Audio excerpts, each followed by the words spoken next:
கார்த்திக் ரேவதி சீரியல்ல ஒரு குட்டி ப்ரோமோ வந்திருக்குது. என்ன நடக்க போகுதுன்னு பார்க்கலாம். வாங்க வீடியோக்குள்ள போகலாம். கார்த்திக்கு ஏற்கனவே கல்யாணமான விஷயம் ரேவதினால ஏற்றுக்கவே முடியல. இதை உடனே நம்ம ஏன் மைத்திலிக்கிட்டையும் ஜானகிட்டையும் கேட்கக்கூடாது, அவங்க ஏன் நம்மக்கிட்ட உண்மையை மறைச்சாங்க, அவங்கள பார்த்து கேட்கணும்னு நினச்சிட்டு ரேவதி ஜானகிக்கு போய் கேட்குறாங்க. உண்மையை ஏன் என்கிட்ட இருந்து மறைச்சிங்கன்னு சொல்கிறாங்க. இல்லைம்மா, இந்த விஷயம் உனக்கு தெரிஞ்சா பிரச்சனை பெருசாயிடுமோன்னு நாங்கள் நினச்சிட்டோம். நீயும் மாப்பிள்ளையும் சந்தோஷமா இருக்கணும். இதனால எங்களால் எந்த ஒரு பிரச்சனையும் வந்துடக்கூடாதுன்னு நாங்கள் நினச்சி தான் ஊரை விட்டு கூட போகணும்னு முடிவு பண்ணணும்.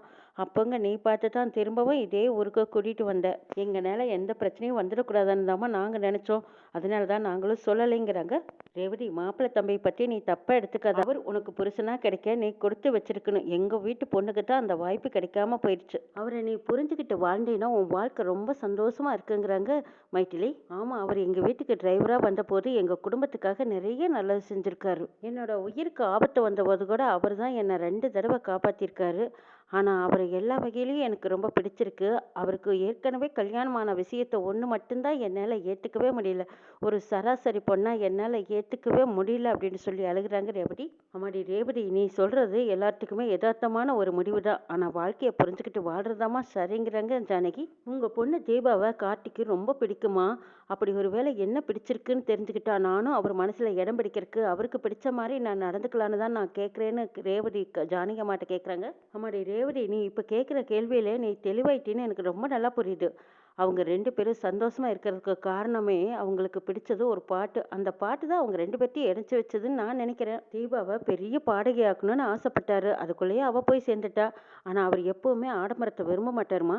சாப்பாட்டில் கூட அது வேணும் இது வேணும்னு கேட்க மாட்டாரு. நேரம் இருந்தால் அவரே கூட சமைச்சுக்குவார். எனக்கு தெரிஞ்ச விஷயங்களை உங்ககிட்ட சொல்லிட்டேன். இதுக்கப்புறம் நீ அவரை புரிஞ்சுக்கிட்டு வாழ்றது உன் கையில் தான் இருக்குது. அவர் மாதிரி ஒரு நல்ல மாப்பிள்ளை கிடைக்க நாங்களும் கொடுத்து வச்சிருக்கணும். உனக்கும் புருஷன் கிடைக்க நீயும் கொடுத்து வச்சிருக்கணும்னு ஜானகிம்மா ரொம்ப பெருமையாக சொல்கிறாங்க. இதை கேட்ட ரேவதி உடனே தீபாவை பார்க்குறாங்க. இப்படி ஒரு நல்லவர் திரும்ப எனக்கு புருஷனாக கிடைக்க நான் தான் கொடுத்து வச்சிருக்கணும் அப்படின்னு தீபாவை பார்க்குறாங்க ரேவதி. கூடிய சீக்கிரம் எப்படியாவது கார்த்திகிட்ட என்னோட காதலை சொல்லி அவர் மனசில் இடம் பிடிக்கிறேன்னு நினச்சிட்டு போகிறாங்க. கார்த்தி மயில்வாகனம் 2 பேரும் புதுசாக திறக்கிற கம்பெனியை வந்து சுற்றி பார்க்க வர்றாங்க. அப்போ பின்னாடியே முத்துவேலும் வந்து அங்கே என்ன நடக்குதுன்னு ஒண்டி பார்த்துட்டு இருக்கிறாங்க. இங்கே மயில்வாகனம் கார்த்தி 2 பேருமே பவர் பட்டனெல்லாம் சரியாக இருக்கா, காலையில் திருப்ப விழாங்கிற போது எந்த பிரச்சனையும் வந்துடக்கூடாது, எல்லாம் சரியாக இருக்கான்னு செக் பண்ணி பார்த்துக்கோங்கன்னு சொல்லிட்டு இருக்கிறாங்க கார்த்தி. அதெல்லாம் எந்த பிரச்சனையும் வராதுங்க ஐயா, நான் பார்த்துக்கிட்டேங்கிறாங்க சண்முகம். நான் வேணா கூட இருந்து பார்த்துக்கிட்டுமான்னு மயில்வாகனம் கேட்குறாங்க. சார் வேணாலும் எதுக்கு நைட்டு நீங்கள் எங்கே தங்கிக்கிட்டு, வேண்டாம் விடுங்க நான் பார்த்துக்கிறேன் அப்படின்னு சொல்லிடுறாங்க சண்முகம். மயில்வாகனம் காட்டி 2 பேரும் அங்கேருந்து கிளம்பி போகிறாங்க. அப்போ சாமுண்டீஸ்வரியை கொல்ல திட்டம் போட்டுட்டாங்க. அந்த எலக்ட்ரிக்கில் கரண்ட் ஷாக் கொடுத்துடலாம். அதுக்கப்புறம் இவ எப்படி எலெக்ஷனில் ஏமாவனை எதிர்த்து நிற்கிறான்னு நானும் பார்க்குறேன். கம்பெனி திறப்பு விழா நடக்காது, உனக்கு கருமாதி திருவிழா தான் நடக்க போகுது. காலையில் வந்ததும் இந்த பவர் பட்டனை தொட்டு என்ன போஸுக்குன்னு சாக்கடிக்க போகுது. அதுக்கப்புறம் சாமுண்டீஸ்வரியோட கதை முடிய போகுதுன்னு நினச்சிட்டு போகிறாங்க முத்துவேலு. ரேவதி வீட்டுக்கு வந்து துர்கா கிட்ட நிச்சயதார்த்தம் எப்படி நடந்ததுன்னு கேட்குறாங்க. அக்கா, நிச்சயதார்த்தம் நடக்கும்போது நீ எங்கக்கா போன? நவீன் தான் என் கையில் வந்து மோதிரம் போட்டார். நானும் நவீன் கையில் மோதிரம் போட்டேன். அவர் லேடி கெட்டப்பில் வந்ததுனால இது யாருக்கும் தெரியல. நான் அவருக்கு மோதிரம் போட்டேன், அவர் எனக்கு மோதிரம் போட்டார். இது எல்லாத்துக்கும் காரணம் ராஜா மாமா தான் சொல்கிறாங்க துர்கா. சுவாதி பாடுனது அம்மா எப்படி ஏற்றுக்கிட்டாங்களோ அதே மாதிரி என்னையும் நவீனையும் ஏற்றுக்கிட்டாங்கன்னா ரொம்ப சந்தோஷமாக இருக்குங்கிறாங்க துர்கா. அதுவும் இதுவும் ஒன்றாங்கிறாங்க. ஆமாக்கா, அதுவும் இதுவும் ஒன்றும் இல்லை தான். இருந்தாலும் சுவாதி விஷயத்துல அம்மா எவ்வளோ கடுமையாக கோவப்பட்டாங்க. ஆனால் அது ரொம்ப சிம்பிளாக ராஜா மாமா சொன்னதும் ஏற்றுக்கிட்டாங்கல்ல, அதே மாதிரி இந்த கல்யாண விஷயத்தையும் ஏற்றுக்கிட்டாங்கன்னா எனக்கு ரொம்ப சந்தோஷமாக இருக்குது. ஆமாம் துர்கா, நீ சொல்கிறதும் ஒரு வகையில் கஷ்டம்தான். சுவாதி விஷயத்தில் அம்மா ஏற்றுக்கிட்ட மாதிரி உன்னையும் நவீனையும் எப்படி ஏற்றுக்குவாங்கன்னு தெரியல. ஆனாலும் எப்படியோ நல்லபடியாக நிச்சயதார்த்தம் நடந்து முடிஞ்சதில்ல. இதுக்கப்புறம் கல்யாணத்தையும் ராஜா நல்லபடியாக நடத்தி நம்பிக்கையோடு இருன்னு சொல்லிட்டு வர்றாங்க ரேவதி. காட்டு வந்து ரேவதி கிட்ட, ஆமாம் நிச்சயதார்த்தம் நடக்கும்போது நீ எங்கே போனேன்னு கேட்குறாங்க. அதுவா, நான் மண்டபத்தில் தான் இருந்தேன், என் ஃப்ரெண்டு ஒருத்திக்கிட்ட ஃபோனில் பேசிகிட்டு இருந்தேன் அப்படின்னு சொல்லி சமாளிக்கிறாங்க ரேவதி. ரேவதி கார்த்தியை பார்த்து நினைக்கிறாங்க, நீயும் தீபாவும் சேர்ந்து வாழ்ந்த வாழ்க்கை இதுக்கப்புறம் தீபா உன்னை விட்டு போயிட்டாங்க. அதுக்கப்புறம் உன் மனசில் எவ்வளோ பாரம் இருக்குன்னு எனக்கு நல்லா தெரியும். இழந்த துக்கத்தில் நீ இருக்கீங்கிறது எனக்கு தெரியும். நானும் சேர்ந்து வாழ்றதுக்கான ஒரு நல்ல லைஃப் நமக்காக காத்துட்டு இருக்குது. தீபாவை மறந்து நீ என் கூட சந்தோஷமா வாழ்ற வாழ்க்கை நம்ம பக்கத்திலேயே இருக்கு. நம்ம 2 பேரும் கூடிய சீக்கிரம் சேர்ந்து வாழ்வோம். அப்படி நம்பிக்கையோட புது வாழ்க்கையை எதிர்நோக்கி போகலாம் அப்படின்னு நினச்சிட்டு இருக்கிறாங்க ரேவதி. என்ன ரேவதி, நான் கேட்டுட்டே இருக்கேன், நீ ஏதோ யோசனையில் இருக்கேன்னு கேட்குறாங்க கார்த்தி. ஒன்றும் இல்லைன்னு சொல்லிட்டு போகிறாங்க. அப்போ சாமுண்டீஸ்வரி வந்து கார்த்திகிட்ட, நாளைக்கு திறப்பு விழாவுக்கு எல்லா ஏற்பாடும் ரெடியாக நடந்துருச்சாங்கிறாங்க. எந்த பிரச்சனையும் இல்லை, எல்லாம் தயாராக ரெடியாக இருக்குங்கிறாங்க கார்த்தி. மாப்பிள்ளை, உங்கள் முயற்சியில் தான் இந்த கம்பெனி இவ்வளோ வேகமாக வளர்ந்துருக்கு. நாளைக்கு காலையில் எல்லாருமா சேர்ந்து போய் திறப்பு விழா கொண்டாடிட்டு ஓப்பன் பண்ணி நம்ம ரன் பண்ணி விட்டுட்டு வரலாங்கிறாங்க சாமுண்டேஸ்வரி. கார்த்தியும் சரிங்கிறாங்க. அங்கே சந்திரா பார்த்துட்டு இருக்காங்க. ஐயோ அக்கா என்னை மன்னிச்சிடுக்கா, என்ன செய்கிறது, நீ இருக்கிறலையே நாளைக்கு தான் கடைசி நாள், நான் சந்தோஷமாக என் புருஷனோட வாழணுன்னா நீ இறந்தா தான் என் வாழ்க்கையே இருக்குது, அதனால தான் நான் இப்படி ஒரு முடிவு எடுத்தேன், என்னை மன்னிச்சிடுக்கா அப்படின்னு நினச்சிக்கிட்டு போகிறாங்க சந்திரா. ஃபேக்ட்ரியில் இருக்கிற சண்முகம் அவங்க ஒய்ஃபுக்கு ஃபோன் பண்ணி நாளைக்கு சாமுண்டேஸ்வரி மேடத்துலேருந்து ராஜா சார்லேருந்து எல்லாருமே கம்பெனி திறப்பு விழாக்கு வர்றாங்க, அதனால நான் இன்னைக்கு நைட்டு வீட்டுக்கு வர முடியாது, நீ பாதுகாப்பாக பத்திரமா இருந்துக்கோ, நான் இங்கேயே தங்கிறேங்கிறாங்க. சரிங்கிறாங்க அவங்க ஒய்ஃப். சரி பாத்ரூம் போயிட்டு வந்துடலான்ட்டு அந்த பக்கமாக போகிறாங்க. அப்போ முத்துவேல் ஒரு ஆளை கூட்டிகிட்டு வந்து இதை தான் நாளைக்கு சாமுண்டீஸ்வரி தொட போகிறா, இதில் கரண்ட் ஷாக் கொடுத்துருன்னு சொல்லி முத்துவேலை அந்த சாட்டர் பெட்டியில் கரண்ட் ஷாக் கொடுத்துட்றாங்க. ஐயா இந்த சாட்டரை தொட்டாவே தூக்கி வீசிடும், அதுக்கப்புறம் தப்பிக்கிறக்க வாய்ப்பு இல்லைங்கிறாங்க. அப்படியா சொல்கிற, ரொம்ப சூப்பரியா, இந்த அந்த பணத்தை வச்சுக்கோ அப்படின்னு சொல்லி கூட்டிகிட்டு வந்த ஆளுக்கு முத்துவேல் பணத்தை கொடுத்து அனுப்புகிறாங்க. பொழுது விடிஞ்சதும் சாமுண்டீஸ்வரி வீட்டில் எல்லாரும் கிளம்பி தயாராக இருக்காங்க. அப்போ சாமுண்டீஸ்வரி இன்னும் காணுமேன்னு பார்த்துட்டு இருக்காங்க. சாமுண்டீஸ்வரி அம்மாவும் ரெடியாகி வராங்க. வரும்போது கால் தட்டி விட்டுறது, எல்லாரும் பதறி போயிடுறாங்க. என்னது கிளம்பும் போது தடங்கலாகுதே, சகனமே சரியில்லையே, கிளம்பும் போது அபசகனம் மாதிரி இருக்கு அப்படின்னு ரேவதி சொல்லிட்டு இருக்கும்போது அப்படியே எங்க எல்லாரும் பிளான் மாத்திடுவாங்களோன்னு பயந்துட்டு, இதை பாரு ரேவதி, நான் நிறைய தடவை வீட்டிலேருந்து கிளம்பும் போது இப்படி தான் தடுக்கி விழுந்திருக்கேன், ஏதாவது ஒன்று ஆச்சா என்ன, எல்லாம் நல்லா தானே இருந்துச்சு, அக்காவுக்கு எது ஆகலையில, எதுக்கு பயப்படுறேங்கிறாங்க.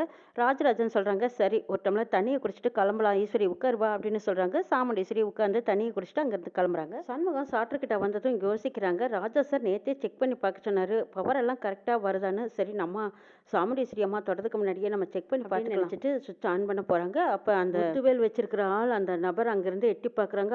ஐயோ சாமுண்டீஸ்வரி வந்து தொடுவாங்கன்னு பார்த்தா இவன் முந்திக்கிட்டு போய் அதை தொடறானே, கரண்ட் ஷாக் அடிச்சா இவன் மண்டையை போட்டுருவானே, என்ன செய்யலாம், போய் சொல்லவும் முடியாது, ஒன்றும் பண்ண முடியாது அப்படின்னு சொல்லி வேடிக்கை பார்க்குறாங்க. சண்முகம் அந்த ஷாட்டரை தொட்டதும் கரண்ட் ஷாக் அடிச்சிருது. அங்கே இருந்த எல்லாரும் ஓடி வந்து ஏதோ அலறல் சத்தம் கேட்டுதேன்னு வந்து பார்க்குறாங்க. அங்கே சண்முகம் அப்படியே ஷாக் அடிச்சு கீழே விழுந்து கிடக்குறாங்க. ஐயோ சார் உங்களுக்கு என்னாச்சு அப்படின்னு சொல்லி எடுத்துட்டு போய் ஹாஸ்பிட்டலில் சேர்த்துறாங்க. முத்துவேல் வச்ச ஆள் உடனே முத்துவேலுக்கு இந்த விஷயத்தை தெரிவிக்கிறாங்க. அவ தண்ணி போட்டுட்டு இப்படி விழுந்து கிடக்குறான்னு சொல்லிடடா, கரண்ட் ஷாக் அடிக்கிற விஷயம் மட்டும் தெரிஞ்சதுன்னா அப்போ சாமுண்டீஸ்வரி குடும்பம் உஷாராயிருவாங்க. அங்கே இருந்தவங்க எல்லாம் அவனை ஹாஸ்பிட்டல் தூக்கிட்டு போனதுக்கு அப்புறமா அங்கே யாரும் இருக்க மாட்டாங்க, நீ பழையபடி அந்த சுவிட்சை தொட்டதும் ஷாக் அடிக்கிற மாதிரி நீ செட் பண்ணி வச்சிருன்னு முத்துவேல் ஐடியா கொடுக்குறாங்க. சரிங்கய்யா நீங்கள் சொன்ன மாதிரியே செஞ்சிடறேன்னு சொல்லிட்டு மறுபடியும் ஷாக் கொடுக்க போகிறாங்க. ஹாஸ்பிட்டல் போனதுக்கு அப்புறமா நல்ல வேலை நம்ம சொன்னதை எல்லாரும் நம்பிட்டாங்க, இனிமேல் லிவரை தொட்டதையும் ஷாக் அடிக்கிற மாதிரி நமக்கு கரண்ட் ஷாக் கொடுத்துடலாம் அப்படின்னு முத்துவேல் வச்ச ஆள் திரும்பவும் ஷாக் கொடுக்குறாங்க. சாமுண்டீஸ்வரி வீட்டில் இருந்து எல்லாரும் கிளம்பி வந்துட்டு இருக்காங்க. வரும்போது சாமுண்டீஸ்வரி கார் ரிப்பேர் ஆயிடுது. பின்னாடி ரேவதி சந்திரா இவங்கெல்லாம் வந்துட்டு இருக்காங்க. என்ன நடந்ததுன்னு கேட்கும்போது கார் ரிப்பேர் ஆயிடுச்சு, மெக்கானிக் கூட்டிகிட்டு வர போயிருக்காங்கன்னு சொல்கிறாங்க. என்னது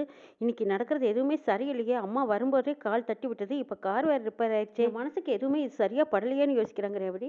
எல்லாம் தப்பு தப்பாக நடக்குதுன்னு எல்லாரும் ஒரே மாதிரி பேசிகிட்டு இருக்கும்போது சந்திரா யோசிக்கிறாங்க. ஐயோ என்னது நம்ம போட்ட பிளானையே கெடுத்துருவாங்க போல இருக்கே, எப்படியாவது அக்காவை திருப்ப விழா கூட்டிகிட்டு போய் விழாவில் கம்பெனியை முதல்ல அக்கா கையால் ஸ்டார்ட் பண்ணணும், அப்போ வேற தடிச்சதும் அக்கா எல்லாரும் கண்ணு முன்னாடியும் சாகணும்னு சந்திரா பிளான் போட்டிருக்காங்க. கார்த்தி சரி இருங்க நான் சண்முகத்துக்கு ஃபோன் பண்ணி கேட்குறேன்னு சொல்லிட்டு சண்முகத்துக்கு ஃபோன் பண்ணி அங்கே எல்லாம் தயாராக இருக்கான்னு கேட்குறாங்க. எல்லாம் தயாராக இருக்குது சார், செக் பண்ணி பார்க்க சொன்னீங்கல்ல, நான் செக் பண்ணி பார்க்கலான்ட்டு சாட்டரை தொட்டு சார் என்னை சாக்கடிச்சிருச்சு, இப்போ என்ன எல்லாரும் ஹாஸ்பிட்டல் கூட்டிகிட்டு போயிருக்காங்க, இப்போ எனக்கு எந்த பிரச்சனையும் இல்லை, இப்போ ஹாஸ்பிட்டலில் தான் இருக்கேன்னு சொல்கிறாங்க.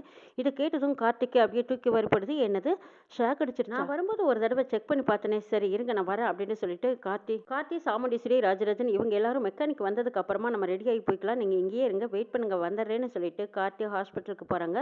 அங்கே சண்முகத்துக்கிட்ட என்ன நடந்ததுன்னு கேட்குறாங்க. நடந்த விவரத்தை சொல்கிறாங்க சண்முகம். அவங்க சொன்னதை கேட்டதும் கார்த்திக்கு சந்தேகமாக இருக்குது. இல்லையே நான் கிட்ட இருந்து எல்லாம் பார்க்கும்போது எல்லாம் கரெக்டாக இருந்துச்சு, அதுக்கப்புறம் எப்படி இப்படி நடந்திருக்கும், யாரோ பகையை மனசில் வச்சுக்கிட்டு இப்படி ஒரு சூழ்ச்சியை பண்ணியிருக்காங்க, நம்ம இது என்னன்னு பார்க்கணும் அப்படின்ட்டு கார்த்தி உடனே கம்பெனிக்கு வராங்க. கார்த்தி வர்றதுக்கு முன்னாடியே சாமுண்டீஸ்வரி குடும்ப ஃபேக்டரிக்கு வந்துடுறாங்க. இந்த விஷயம் தெரிஞ்சதும் கார்த்தி உடனே ரேவதிக்கு ஃபோன் பண்ணுறாங்க. இப்போதைக்கு ஆன் பண்ண வேண்டாம், செக் பண்ணிட்டு ஆன் பண்ணிக்கலாம்னு சொல்றதுக்காக ஃபோன் பண்ணுறாங்க. ரேவதி ஃபோனை சைலண்டில் போட்டதுனால அவங்களுக்கு எதுவும் தெரியாமல் போயிடுது. நல்ல நேரத்தில் கம்பெனியை ஸ்டார்ட் பண்ணி கொடுத்துடலாங்கிறாங்க சாமுண்டீஸ்வரி. சந்திரா சப்போர்ட் பண்ணுறாங்க. ஆமாக்கா நல்ல நேரத்தில் நீ ஸ்டார்ட் பண்ணி கொடுத்துரு பாரு, இந்த தொழில் ஓஹோன்னு ஓட போகுது, இந்த ஊரே கொடி கட்டி பறக்க போகுது பாருக்கா, இதுதான் உனக்கு கடைசி நிமிஷம், கடைசி நாள், கடைசி நேரமாக இருக்கணும், நீ இதோட உன் கதையும் முடிஞ்சதுக்கப்புறம் நான் தான் இந்த ஊரில் கொடி கட்டி பறக்க போகிறேன், இந்த நாளுக்காக தான் நான் இது வரைக்கும் எதிர்பார்த்துட்டு இருந்தேன்னு சந்திரா நினச்சிட்டு இருக்கும்போது அப்போ சாமுண்டீஸ்வரி ஸ்டார்ட் பண்ணலான்னு போகிறாங்க. அப்போ ராஜராஜன் சொல்கிறாங்க இரு சாமுண்டீஸ்வரி நம்ம மாப்பிள்ளையும் வந்துடட்டுங்கிறாங்க. அப்போ சந்திரா சொல்கிறாங்க இல்லை நல்ல நேரம் முடியறதுக்குள்ளேயே அக்கா ஸ்டார்ட் பண்ணி கொடுக்கட்டும், மாப்பிள்ளை வந்தா என்ன அவன் வரலைன்னா என்ன, எங்கே போனானே தெரியல,